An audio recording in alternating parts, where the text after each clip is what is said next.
2025 group 4க்கான ரிசல்ட்டை already TNPSC announce பண்ணியிருந்தாங்க.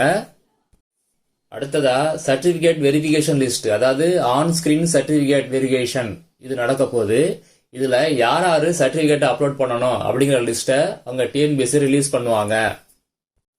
அப்படி சர்டிபிகேட் அப்லோட் பண்றவங்க உங்க சர்டிபிகேட் எப்படி இருக்கணும் அப்படின்னு சொல்லி டிஎன்பிஎஸ்சி சில அனௌன்ஸ்மெண்ட் கொடுத்திருக்காங்க. அதை பத்தி இந்த வீடியோல பார்க்கலாம். கமெண்ட்ல சில பேர் கேள்வி கேட்டிருந்தீங்க, உங்களுக்கான பதில வீடியோ லாஸ்ட்ல பார்க்கலாம்.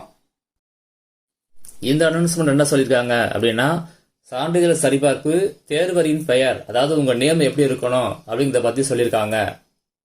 தேர்வர்கள் 10ஆம் வகுப்பு சான்றிதழ், 12ஆம் வகுப்பு சான்றிதழ், பட்டயம், பட்டய படிப்பு சான்றிதழை பெற்றபின் பெயர் மாற்றம் செய்து இருந்தால் கணினி வழித்தறை சான்றிதழ் சரிபார்ப்பிற்கு அரசிதழில் வெளியான அறிவிக்கை அல்லது உரிய நீதிமன்ற ஆணையை பதிவேற்றம் செய்ய வேண்டும்.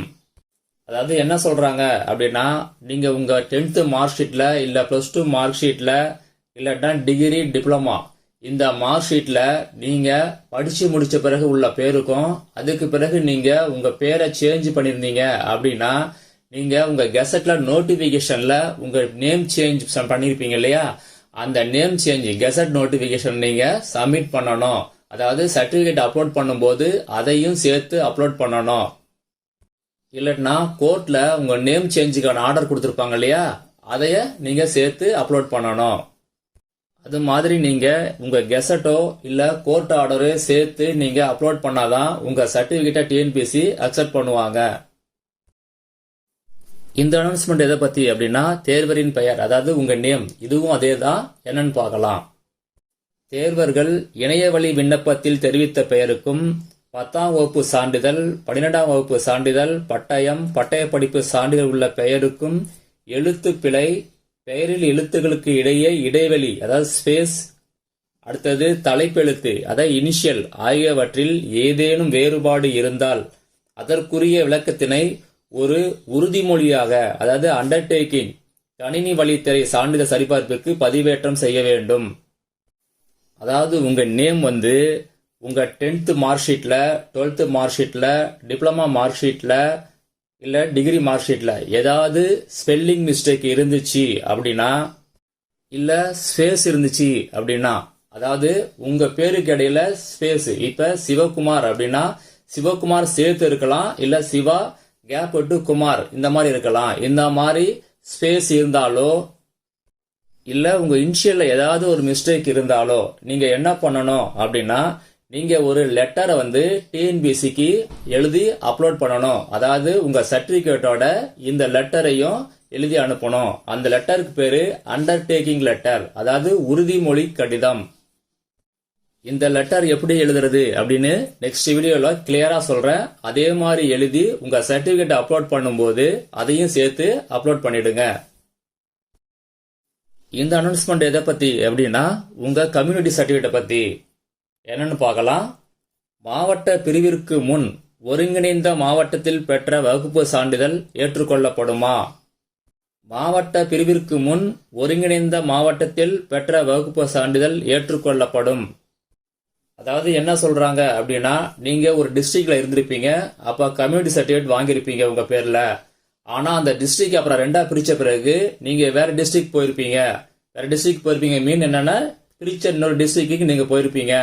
இப்ப உங்க நேம் வேற டிஸ்ட்ரிக்ட்ல இருக்கும். அந்த மாதிரி உங்க கம்யூனிட்டி சர்டிபிகேட்ல டிஸ்ட்ரிக்ட் நேம் மாறி இருந்துச்சு அப்படின்னா அது டிஎன்பிஎஸ்சி அக்செப்ட் பண்ணுவாங்களா அப்படின்னா கண்டிப்பா அக்செப்ட் பண்ணுவாங்க. அதனால உங்க கம்யூனிட்டி சர்டிபிகேட்ல டிஸ்ட்ரிக்ட் நேம் மாறி இருந்துச்சு அப்படின்னா நீங்க அதை பத்தி கவலைப்பட தேவையில்லை. அடுத்தது இந்த அனௌன்ஸ்மெண்ட்டும் கம்யூனிட்டி சர்டிபிகேட் பத்தி தான் சொல்லியிருக்காங்க. தேர்வர்கள் இணைய வழியில் பெறப்படாத வகுப்பு சான்றிதழை பதிவேற்றம் செய்யலாமா? தேர்வர்கள் இணைய வழியில் பெறப்படாத வகுப்பு சான்றிதழை பதிவேற்றம் செய்யலாம். அதாவது என்ன சொல்றாங்க அப்படின்னா, கம்யூனிட்டி சர்டிபிகேட் நீங்க 2 வழியில வாங்கலாம். ஒன்னு ஆன்லைன்லயும் வாங்கலாம், இன்னொன்னு டைரக்டா அந்த கார்டு மாதிரியும் பழசு அதையும் வாங்கலாம். இந்த ரெண்டையுமே நீங்க டிஎன்பிஎஸ்சிக்கு சப்மிட் பண்ணலாம் அப்படிங்கறதான் சொல்லியிருக்காங்க. அதாவது ஆன்லைன்ல வாங்காத அந்த கார்டு கம்யூனிட்டி சர்டிபிகேட் அக்செப்ட் பண்ணுவாங்களா அப்படின்னா கண்டிப்பா அக்செப்ட் பண்ணுவாங்க. இந்த அனௌன்ஸ்மெண்ட் பிடபிள்யூடி கேண்டிடேட் அவங்களுக்கானது. அறிக்கை தேதி முன்னர் பெறப்பட்ட மாற்றுத்திறனாளி சான்றிதழ் ஏற்றுக்கொள்ளப்படுமா? அறிக்கை தேதிக்கு முன்னர் உரிய படிவத்தில் பெறப்பட்ட மாற்றுத்திறனாளி சான்றிதழ் ஏற்றுக்கொள்ளப்படும். அதாவது என்ன சொல்லியிருக்காங்க அப்படின்னா, டிஎன்பிசி அனௌன்ஸ்மெண்ட் அதாவது நோட்டிபிகேஷன் அந்த டேட்டுக்கு பிறகுதான் சில சர்டிபிகேட்லாம் வாங்கணும். பிடபிள்யூ சர்டிபிகேட் அந்த நோட்டிபிகேஷனுக்கு முன்னாடி இருந்துச்சுன்னா பரவாயில்லையா அப்படின்னா கண்டிப்பா டிஎன்பிசி அக்செப்ட் பண்ணுவாங்க. அதனால உங்க பிடபிள்யூ சர்டிபிகேட் நோட்டிபிகேஷன் முன்னாடி இருந்தாலும் பரவாயில்ல, பின்னாடி இருந்தாலும் பரவாயில்ல, டிஎன்பிசி அக்செப்ட் பண்ணுவாங்க. இந்த அனௌன்ஸ்மெண்ட் பிடபிள்யூ கேண்டிடேட் தான். மாற்றுத்திறனாளி சான்றிதழை பழைய படிவம் நாளில் கணினி வழித்தறை சான்றிதழ் சரிபார்ப்பிற்கு பதிவேற்றம் செய்தால் ஏற்றுக்கொள்ளப்படுமா? மாற்றுத்திறனாளி சான்றிதழை பழைய படிவம் நாளில் கணினி வழித்தறை சான்றிதழ் சரிபார்ப்புக்கு பதிவேற்றம் செய்தால் ஏற்றுக்கொள்ளப்பட மாட்டாது. தேர்வர்கள் மாற்றுத்திறனாளி சான்றிதழை அறிக்கையின் பிற்சேர்க்கை 2 உள்ள உரிய படிவத்தில் பதிவேற்றம் செய்ய வேண்டும். அதாவது என்ன சொல்றாங்க அப்படின்னா, பிடபிள்யூடி கேண்டிடேட் எந்த ஃபார்மேட்ல இருக்கணும் அப்படின்னா ஃபார்மேட் 4ன்னு ஒன்று இருக்குது, ஃபார்ம் நம்பர் 4. இது வந்து டிஎன்பிசியோடைய பழைய ஃபார்ம். அந்த ஃபார்ம்ல நீங்க ஃபில்அப் பண்ணி கொடுத்தாங்கன்னா டிஎன்பிசி அக்செப்ட் பண்ணுவாங்களான்னா கண்டிப்பா பண்ண மாட்டாங்க. ஃபார்ம் நம்பர் 5, 6, 7 அப்படின்னு 3 ஃபார்ம் இருக்கு. அது வந்து அனெக்சர் 2ல டிஎன்பிசி நோட்டிபிகேஷன்ல கொடுத்துருக்காங்க. அந்த ஃபார்ம்ல ஏதாவது ஒரு ஃபார்ம் தான் நீங்க ஃபில்அப் பண்ணி கொடுக்க முடியும். அதாவது அந்த 3 ஃபார்ம்ல உங்க டாக்டர் எந்த ஃபார்ம் சூட்டபிளோ அதுல தான் ஃபில்அப் பண்ணி கொடுப்பாங்க. அந்த ஃபார்மை தான் நீங்க டிஎன்பிசில சப்மிட் பண்ணணும். அப்படி இருந்தாதான் டிஎன்பிசி அக்செப்ட் பண்ணுவாங்க. இதை பத்தி ஆல்ரெடி என் வீடியோல போட்டிருக்கேன். யாராவது மிஸ் பண்ணிருந்தீங்க அப்படின்னா இப்போ ஒன்றும் இல்லை, மறுபடியும் நீங்க அந்த சர்டிஃபிகேட்டை எடுக்கலாம், எடுத்து அப்லோட் பண்ணலாம். அதனால வீடியோ டிஸ்கிரிப்ஷன்ல லிங்க் கொடுத்துருக்கேன், ஒரு தடவை செக் பண்ணி பார்த்துங்க. இந்த அனௌன்ஸ்மெண்ட் எதை பத்தினா தமிழ் வழியில் கல்வி பயின்றோர் சான்றிதழ் அதாவது பிஎஸ்டிஎம் சர்டிஃபிகேட்டை பத்தி. தேர்வர்கள் இணைய வழியில் பெறப்பட்ட தமிழ் வழியில் கல்வி பயின்றோர் சான்றிதழை பதிவேற்றம் செய்யலாமா? தேர்வர்கள் இணைய வழியில் பெறப்பட்ட தமிழ் வழியில் கல்வி பயின்றோர் சான்றிதழை பதிவேற்றம் செய்யலாம். அதாவது பிஎஸ்டிஎம் சர்டிஃபிகேட்டை நீங்க 2 வழியில வாங்கலாம். ஒன்னு ஸ்கூல்ல போய் நேரா வாங்கலாம், இல்லாட்டலாம் ஆன்லைன்ல அப்ளை பண்ணி வாங்கலாம். இது ரெண்டுமே நீங்க டிஎன்பிசிக்கு அப்லோட் பண்ணலாம், அதை அவங்க அக்செப்ட் பண்ணுவாங்க. இதுல என்ன சொல்லியிருக்காங்க அப்படின்னா, ஆன்லைன்ல வாங்கின பிஎஸ்டிஎம் அக்செப்ட் பண்ணுவாங்களா அப்படின்னா டிஎன்பிசி கண்டிப்பா அக்செப்ட் பண்ணுவோம் அப்படின்னு சொல்லியிருக்காங்க. இதுல என்ன சொல்லியிருக்காங்க அப்படின்னா, இணைய வழி விண்ணப்பத்தின் போது தெரிவித்த வகுப்பு சான்றிதழ் தமிழ் வழி கல்வி பயின்றோர் சான்றிதழில் ஏதேனும் பிழைகள் இருப்பின் பிழைகளை சரி செய்து புதிய சான்றிதழை சான்றிதழ் சரிபார்ப்பின் போது பதிவேற்றம் செய்யலாமா?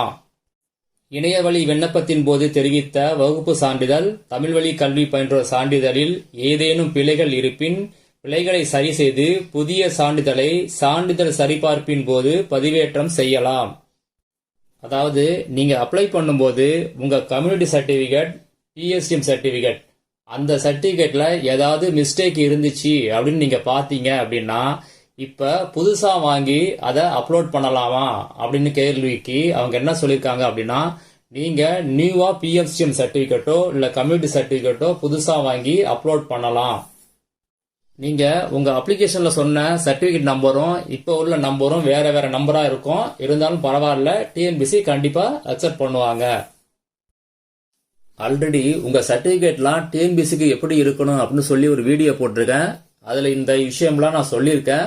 யாராவது அந்த வீடியோ மிஸ் பண்ணிருந்தீங்க அப்படின்னா இந்த வீடியோ டிஸ்கிரிப்ஷன்ல அதுக்கான லிங்க் கொடுத்துருக்கேன், ஒரு தடவை செக் பண்ணி பாத்துங்க. குரூப் 4 ரிசல்ட் வந்த பிறகு கமெண்ட்ல நிறைய பேர் கேள்வி கேட்டிருந்தீங்க. அதாவது மெயினா எதில் கேட்டிருந்தீங்க அப்படின்னா டைபிஸ்ட், ஸ்டெனோ டைபிஸ்ட் இதுல நிறைய பேர் கேள்வி கேட்டிருந்தீங்க. அதாவது என்ன சொல்லி கேட்டிருந்தீங்க அப்படின்னா உங்களுக்கு போஸ்டிங் கிடைக்குமா அந்த மாதிரி கேள்வி கேட்டிருந்தீங்க. Typist, steno typist, forest card பத்தி கேட்டிருந்தீங்க. இவங்களுக்கு மெயினா நோட் பண்ணிக்கிங்க. நீங்க இப்ப உள்ள ரேங்கும் பிறகு கவுன்சிலிங், அதாவது ஃபர்ஸ்ட் கவுன்சிலிங் எப்ப முடியும் அப்படின்னா ஜேஏ விஏக்கான கவுன்சிலிங் ஃபர்ஸ்ட் முடியும். அந்த கவுன்சிலிங் முடிஞ்ச பிறகு சில பேர் என்ன பண்ணிருப்பீங்க அப்படின்னா டைபிஸ்ட் எடுத்திருப்பீங்க, ஜேஏ எடுத்திருப்பீங்க, அதே மாதிரி ஜேஏ ஸ்டெனோ டைபிஸ்ட், ஜேஏ இல்லாட்டா ஃபாரஸ்ட் எடுத்திருப்பீங்க. நிறைய பேருக்கு என்ன ஆகும் அப்படின்னா அவங்க ஜேஏல செலக்ட் ஆயிடுவாங்க. அப்படி செலக்ட் ஆனவங்க அடுத்தது டைபிஸ்டோ, ஸ்டெனோ டைபிஸ்டோ இல்ல ஃபாஸ்டுக்கோ கவுன்சிலிங் வர முடியாது. அந்த மாதிரி அவங்க செலக்ட் ஆயிட்டாங்க அப்படின்னா டைபிஸ்ட்ல உள்ளவங்களுக்கும் ஸ்டெனோடைபிஸ்ட்ல உள்ளவங்களுக்கும் ஃபாரஸ்ட் கார்டில் உள்ளவங்களுக்கும் ரேங்க் வந்து இன்னும் க்ளோஸா போகும். அதனால அவங்களுக்கு ரேங்கே மாறும். அதனால கிடைக்கிறதுக்கு வாய்ப்பு அதிகமா இருக்கும். JAVOல போஸ்டிங் எடுத்தாச்சு அப்படின்னா அடுத்தது அவங்க டைபிஸ்ட்லயோ ஸ்டெனோடைபிஸ்ட்லயோ இல்ல ஃபாரஸ்ட் டிபார்ட்மெண்ட் அந்த ஜாப்லயோ கவுன்சிலிங் கலந்துக்க முடியாது. அதனால அவங்க இதுல இருந்தாங்கன்னா இப்ப உங்களுக்கு அதாவது டைபிஸ்ட் உள்ளவங்களுக்கு ரேங்க் பொசிஷன் கண்டிப்பா முன்னாடி போகும். அதனால கிடைக்கிறதுக்கு வாய்ப்பு அதிகமா இருக்கும். ஸ்பெஷல் கேட்டகரியில PW கேட்டகரி, அடுத்தது எக்ஸர்விஸ்மென்ட் கேட்டகரி, இவங்களுக்கு மார்க் இப்ப கொஞ்சம் கம்மியா இருந்தா கூட பரவாயில்ல.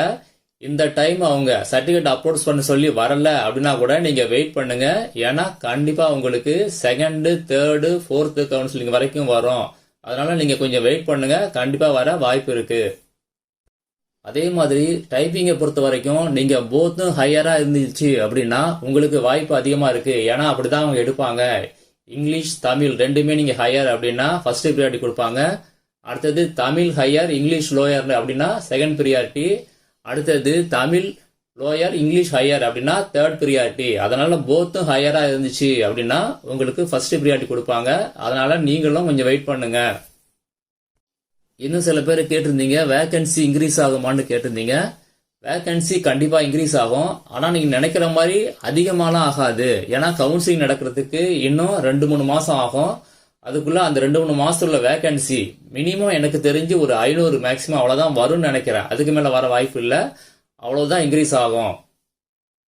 இதை எப்போ அனௌன்ஸ் பண்ணுவாங்க அப்படின்னா கவுன்சிலிங்க்கு முதல் நாள் கண்டிப்பா அனௌன்ஸ் பண்ணுவாங்க. அதனால கொஞ்சம் வெயிட் பண்ணுங்க. இன்னொருத்தவங்க ஒரு நல்ல கேள்வி கேட்டிருந்தாங்க. அதாவது JAக்கும் அப்லோட் பண்ணலாமா CV, அதே மாதிரி டைபிஸ்டுக்கும் அப்லோட் பண்ணலாமா அப்படின்னு ஒரு கேள்வி கேட்டிருந்தீங்க. இது ஒரு நல்ல கேள்வி. நீங்க அப்ளை பண்ணும்போது ஆல் போஸ்ட் அப்படின்னு கொடுத்து அப்ளை பண்ணிருந்தீங்க அப்படின்னா நீங்க எல்லா போஸ்ட்டுக்குமே அப்லோட் பண்ணணும். அதாவது JAக்கு உள்ள சர்டிபிகேட்டும் கேட்பாங்க, டைபிஸ்டுக்கும் உள்ளது கேட்பாங்க. நீங்க ஸ்டெனோடைபிஸ்டும் அப்ளை பண்ணிருந்தீங்கன்னா அதுவும் கேட்பாங்க. ஃபாரஸ்ட்டுக்கும் அப்ளை பண்ணிருந்தீங்க அப்படின்னா எல்லா சர்டிபிகேட்டும் நீங்க இப்ப அப்லோட் பண்ற மாதிரி இருக்கும். உங்களுக்கு எல்லா போஸ்ட்டுக்குமான கவுன்சிலிங் கண்டிப்பா வரும். ஆனா நீங்க ஃபர்ஸ்ட் JA எடுத்துட்டீங்க அப்படின்னா அடுத்த கவுன்சிலிங் உங்களுக்கு வாய்ப்பு வராது. எடுக்கலன்னா நீங்க JA எடுக்கல அப்படின்னு ஃபாரஸ்ட் கார்டு தான் எடுக்க போறேன் இல்ல டைபிஸ்ட் தான் எடுக்க போறேன்னா உங்களுக்கு அதுக்கு கவுன்சிலிங் வரும். ஃபர்ஸ்ட் நீங்க போஸ்டிங் எடுத்தாச்சு அப்படின்னா அடுத்த கவுன்சிலிங்க்கு வர வாய்ப்பு இல்ல.